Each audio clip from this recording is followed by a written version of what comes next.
Neuobičajeno toplo vrijeme zbunilo je sve, i ljude, i prirodu, i životinje. Pčele bi u ovo doba godine inače trebale mirovati, no sad su aktivne kao da je proljeće. Budući da možemo očekivati zahlađenje, zbog svega je na koncu moguć i crni scenarij za pčele i pčelare. Neuobičajeno toplo vrijeme i proljeće usred zime zbunilo je i pčele. Izlaze iz košnica, skupljaju cvjetni prah koji je indikator matici da nese, pa su pčelinja legla neuobičajeno velika. Pčele puno rade, kao u proljeće, a kad dođe zima, umorne će pčele teško s mladim leglom preživjeti. No o posljedicama za pčele zbog proljetne zime Hrvatska po svojoj staroj, ali ne nužno i dobroj navadi, nudi dvije različite priče. Neki pčelari zbog mogućeg nezapamćenog pomora pčela zvone na uzbunu. Tu smo se usuglasili, dakle i kolege iz Slavonije, iz Zagorja, iz Gorskog kotara, da ove godine, ako nas zahvati hladni val, možemo očekivati do 50% pomora. A jedan tolerantan gubitak ili redovni gubitak je negdje do 10%. Ako sad u ovom trenutku je 10%, onda u proljeće će sigurno biti 30, 40 i 50%. Pčelarske udruge Propolis i Pčelinjak pokrenule su anketni upitnik i pozvale sve hrvatske pčelare da ga hitno ispune i dostave Hrvatskoj poljoprivrednoj agenciji, bez obzira imali ili nemali gubitke, kako bi dobili stvarne podatke o aktualnom stanju pčelinjeg fonda u Hrvatskoj. Sa zagrebačkim pčelama je otužna situacija, posebice ovo područje podsljemensko. Tu je na stotine pčelinjih zajednica već sad u ovom trenutku jednostavno nestalo. Mnogi pčelari iz podsljemenske zone se tuže da su im podnice, to je onaj dio donji košnice, pune mrtvih pčela. I da imaju nešto živih pčela, ali tako oslabljene pčelinje zajednice neće imati šansu preživjeti do proljeća, do prave pčelinje paše. No s druge strane, iz Hrvatskog pčelarskog saveza, kojeg udruga Pčelinjak inače nije član, smatraju kako je za anketni upitnik odabran krivi trenutak i kako ne treba širiti nepotrebnu paniku među pčelarima. Saša je pčelar već 20 godina na području Koprivničko-križevačke županije i tamo za sada ništa ne odskače od uobičajenog prosjeka. Zimski gubici se zbrajaju krajem ožujka. Sada je siječanj mjesec, možda je samo trebalo alarmirati ljude ko što su oni i napravili, da si pogledaju te zalihe hrane i to jest da je vrijeme čudno, nije dobro. Zajednice unose pelut, matice počinju zaljegat jaja i sada još to nije kritično vrijeme. Kritično je to ako se desi kakav hladni val. Onda će nastupiti problemi, jer će biti pojačana potrošnja hrane. Pčele se zbog legla koje je tada već prisutno neće moći pomaknuti za hranom i ugibat će. Najveći problem imat će oni pčelari koji su uzimili pčele s oskudnim zalihama meda, upozoravaju iz Pčelarskog saveza. I oni će kao svake godine od 2006. putem svog službenog glasila Hrvatske pčele pčelarima poslati upitnik o zimskim gubicima, ali tek na proljeće. Javljaju se pčelari, ajmo reći, to je više izazvalo sada paniku, ne samo taj upitnik. Ljudi su uznemireni zbog ovog vremena sami po sebi, ali i zbog takvog alarmantnog nastupa. Evidentno je da ima gubitaka u pojedinim krajevima Hrvatske, ali to je iz razloga, velim, i uzimljavanja više, tu ima mnogo faktora. Ali sada najbitnije je da ljudi naprave nekakav brzinski pregled, da vide u kakvom su stanju zajednice, gdje je klupko smješteno i onda intervenirati sa hranom. U udruzi Pčelinjak slažu se da je prerano za upitnik kada bi ovo bila normalna godina, ali nije. Nadaju se da će prikupiti što više ispunjenih upitnika i doznati kakva je uistinu situacija, pa da se, ako bude potrebno, traži i eventualna pomoć od nadležnih. Opet ponavljam, ovo je izuzetna godina, ovo je elementarna nepogoda u pčelarstvu i podatke o stvarnim gubicima, stvarnom stanju moramo imati što je god moguće prije. Zato je apel svim pčelarima, imali gubitke ili nemali gubitke, budite ljubazni, ispunite upitnik koji smo poslali svim pčelarskim udrugama u Republici Hrvatskoj. Uobičajeni gubici u Europi prosječno su 10 do 15%. Američki pčelari već 5 godina uzastopce imaju gubitke i 30%, upozorava Petrić. Hoćemo li ove godine imati američke gubitke ili ćemo ipak završiti u europskom prosjeku? Znaće se, ako ne prije, a onda nekako s proljeća. Onog pravog.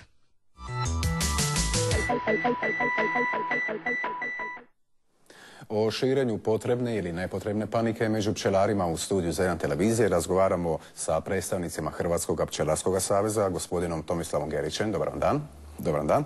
Gospodinom Sašom Petrićem i predsjednikom udruge pčelara pčelina, gospodinom Damirom Roguljom. Dobar dan i vama. Dobar dan. Dakle, imamo dvije suprotstavljene struje ili stranke u ovome slučaju. Vi zastupate ideju da je ipak potrebno možda širiti paniku među pčelarima, odnosno upozoriti ih na mogući pomor pčela. Evo, na temelju čega to? Da, mi nismo u nikakvoj panici. Dakle, mi smo vrlo trezveno analizirali dojave koje smo dobili i zapravo smo ustanovili da bez stvarnih podataka u ovom trenutku ne možemo krenuti u nikakvu akciju i predlagati ama baš ništa. Dakle, stotinjak ljudi koji su nam se javili da imaju gubitke, mi možemo suosjećati s njima. Međutim, to nije dovoljan statistički broj. Mi moramo imati 1000, 1500, 2000 anketnih upitnika da bismo mogli reći, lupiti šakom o stol, ljudi, pomagajte, nije situacija dobra. To ne znači da smo mi rekli ispunite upitnik sad i nikad više. Upitnik se može ispunjavati svaki mjesec. Može se ispuniti i u veljači i u ožujku. Prema analizi Hrvatske poljoprivredne agencije najveći gubici jesu u 2. i 3. mjesecu. No međutim, ništa manje nisu recimo ni u 9. mjesecu. Znači, neophodno bi bilo potrebno da se ustanovi u Republici Hrvatskoj obaveza kontinuiranog izvještavanja i kontinuirane obrade podataka. Dakle, kad se podaci prikupe, da ih se stručno analizira. Da. Evo što kažu gospoda iz Hrvatskog pčelarskog saveza, je li situacija zvoni na uzbunu? Pa gledajte ovako, prije svega inicijativa koja je došla od gospodina Rogulje i njegovih kolega da se upozori pčelare, to stoji. I to je istina s obzirom na ovakve vremenske uvjete koji momentalno vladaju. Ono što nije dobro u tom njihovom načinu i pristupu je da su toliko ljude zbunili u principu na terenu, da ljudi u mnogim udrugama, u mnogim krajevima Republike Hrvatske nisu znali šta napraviti, šta se to dešava, zbog čega, kako, zašto. Jel? Mi smo kao Hrvatski pčelarski savez normalno u kontaktu sa svim udrugama u Republici Hrvatskoj, sa svim pčelarima, preko naših povjerenika, sustava povjerenika na terenu, permanentno, svakodnevno kontaktiramo ih. Iskreno rečeno, ni sa jednog užeg područja unutar Republike Hrvatske nismo dobili neke alarmantne podatke da je došlo do nekog pomora, da je... Da, evo, gospodin Rogulja kaže da mu se 100 članova javilo sa problemima. Pa gledajte, to je stvar povjerenja. Prije svega, ono što na ovaj podatak koji ste vi iznijeli, što je gospodin Rogulja malo prije izjavio, 100 pčelara u odnosu na 9000 koliko je imao u savjetu koji su prijavljeni, to je, neću reći zanemariv podatak, svaki podatak je dobar podatak. I ta inicijativa, ponavljam, kao takvo upozorenje je ok. Ja govorim o onoj situaciji koja u ovom momentu je na terenu, znači Dobro. Nema nikakvih alarmantnih podataka o nekim gubicima. Mi kao Hrvatski pčelarski savez već dugi niz godina radimo ono što radimo, što nam je u zadatku, a to je putem naših anketnih listića pratimo takve situacije, što ćemo i ove godine napraviti, ali normalno u ono pravo vrijeme kad ćemo saznati prave relevantne podatke. Sad nema gubitaka, to je činjenica, međutim do gubitaka bi moglo doći ako naglo dođe zahladnjenje. Što onda? Je li možda bolje preventivno, ipak što kažu udruzi pčelinjak ili tek nakon pomora mogućega? Evo, to ću ja reći. Izvolite. Dobar dan svima. Kod stajališta smo da inicijativa je hvale vrijedna, ali nije tako alarmantno stanje. Mi smo doista i danas mi se javio niz povjerenika jer ta tema je sad zaista aktualna i ljude to muči i pomalo već iritira. Nije tako alarmantno stanje. 115 povjerenika je na terenu diljem cijele Hrvatske. Ljudi ih zovu, javljaju im se i mi nemamo zaista nikakvih dojava da su gubici enormni ili da ima nekakvih gubitaka.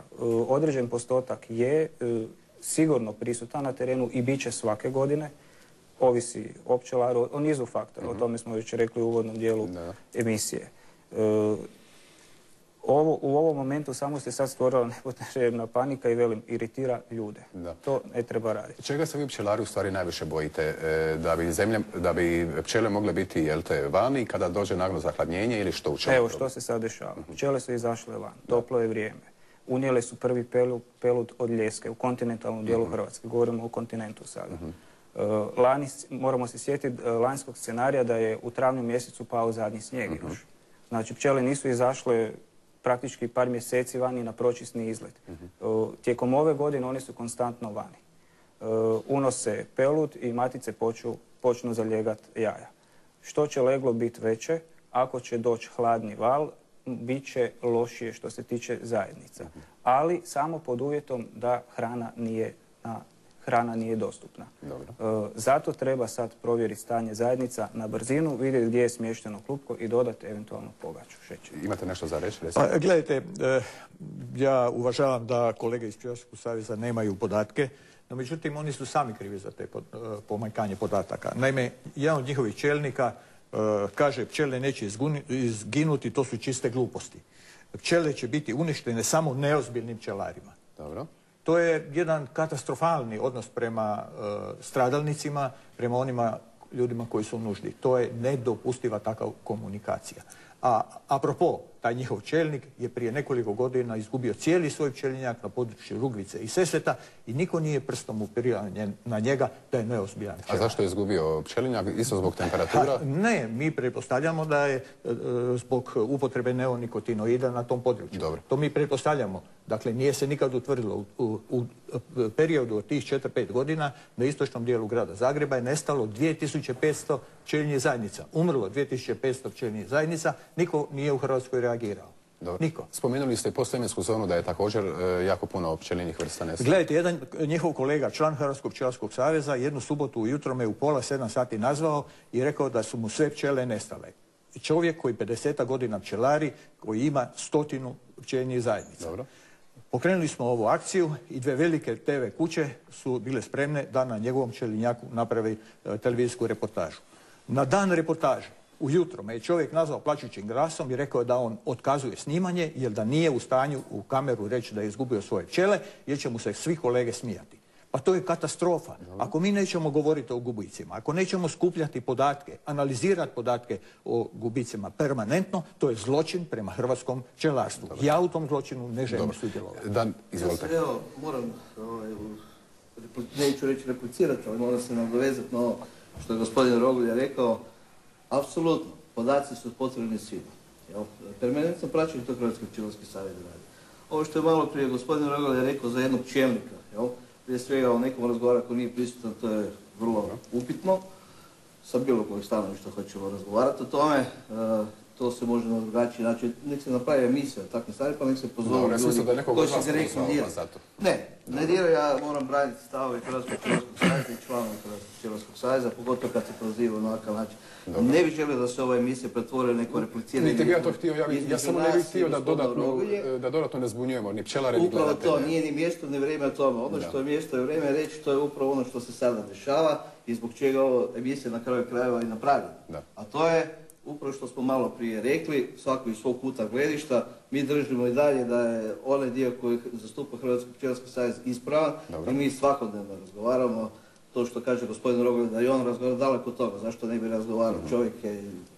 I nemate ništa protiv upitnika koji je poslan pčelarima da se... Onaj dio što su oni poslali, ja ne znam u ime čije su oni poslali prije svega.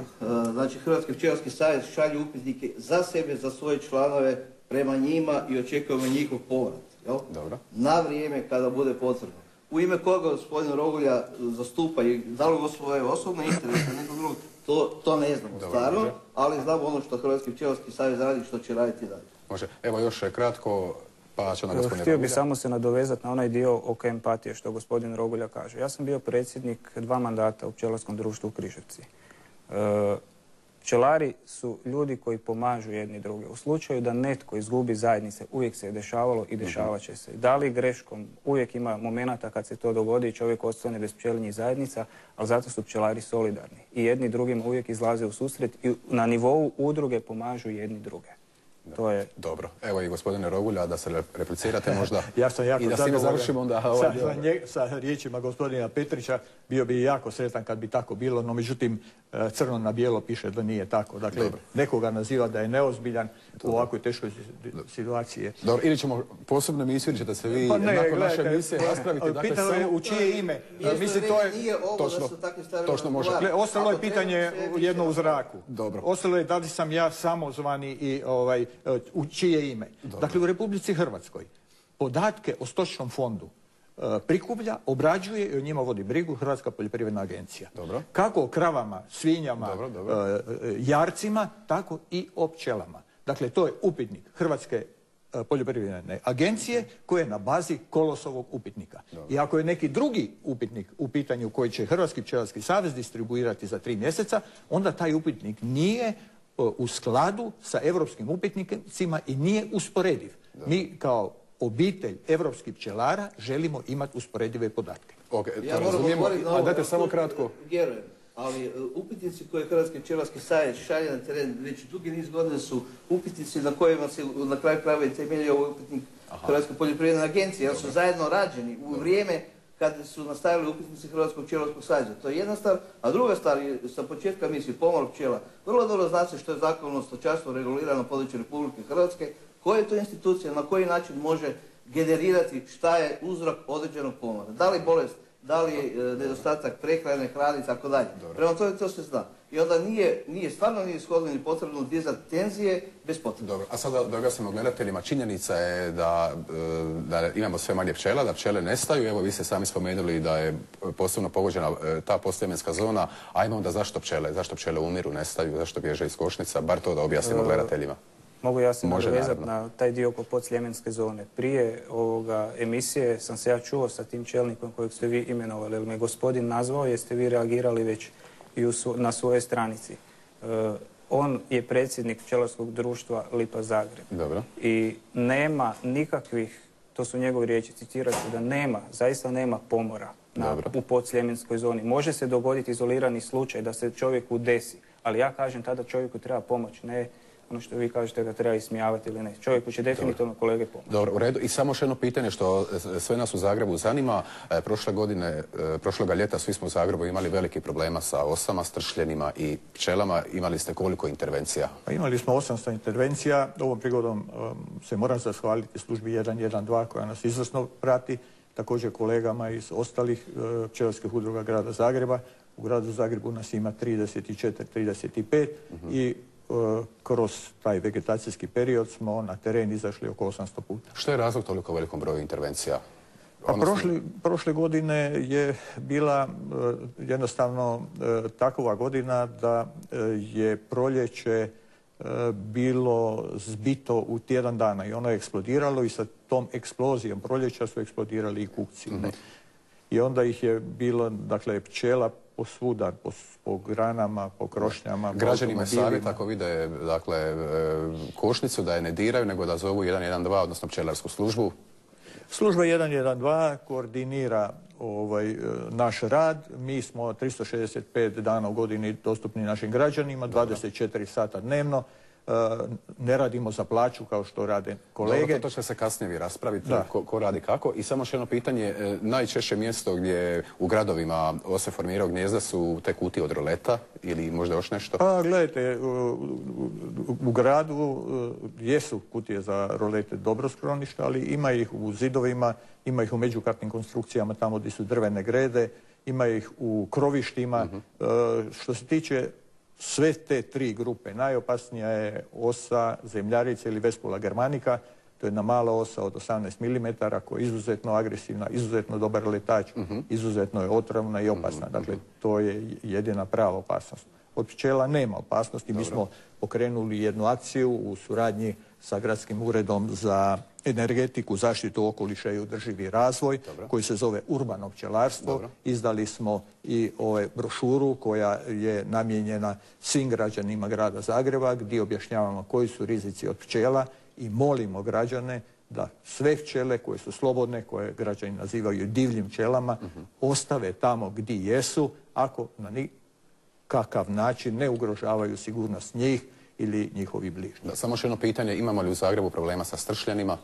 Sve više. Dakle, mi smo u ovom izdanju smo napravili jedan grafikon, ne znam da li se to može vidjeti, gdje je točno ucrtan iz 2012. godine naše intervencije gdje se vidi i stršljeni, i ose, i pčele, da su intenzivno, ovo što je roza označeno, to je prisustvo upravo ta 3 kukca i one su upravo najprisutnije u najužem centru grada. Dakle, to je nevjerovatno da toliki broj osa, pčela i stršljena imamo i oko trga Bana Jelačića i u svim susjednim ulicama, dakle u najstrožem dijelu grada. Dakle, pčele nam bježe sa sela u gradove.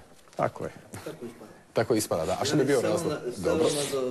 I s time ćemo završiti. Vjerojatno je ispustiti to iz svog Dobro. viđenja da ovaj projekat koji je hvale vrijedne, koji je na čijem čelu je gospodina Rogulja i to stvarno efektno i vrlo korisno za naše građane Zagreba, je popraćen, odnosno odobren i iniciran od strane Gradskog ureda za poljoprivredu koji je prihvatio ideju idejnih začetnika takvog načina zbrinjavanja rovova u gradu Zagrebu, pa mislim da je zgodno njih spomenuti, s obzirom da je već spomenut drugi zavod, pa zato kažem vjerojatno je gospodin Damir to ispustio. Eto, vi ste naglasili. Hvala. Gospodo, hvala lijepo zbog svih pčelara i nas koji kupujemo med, želim vam da usuglasite stavove, da imamo što više pčela, što manje osa i stršljena. Ja vam se zahvaljujem na gostovanju u emisiji Zoom Zagreb.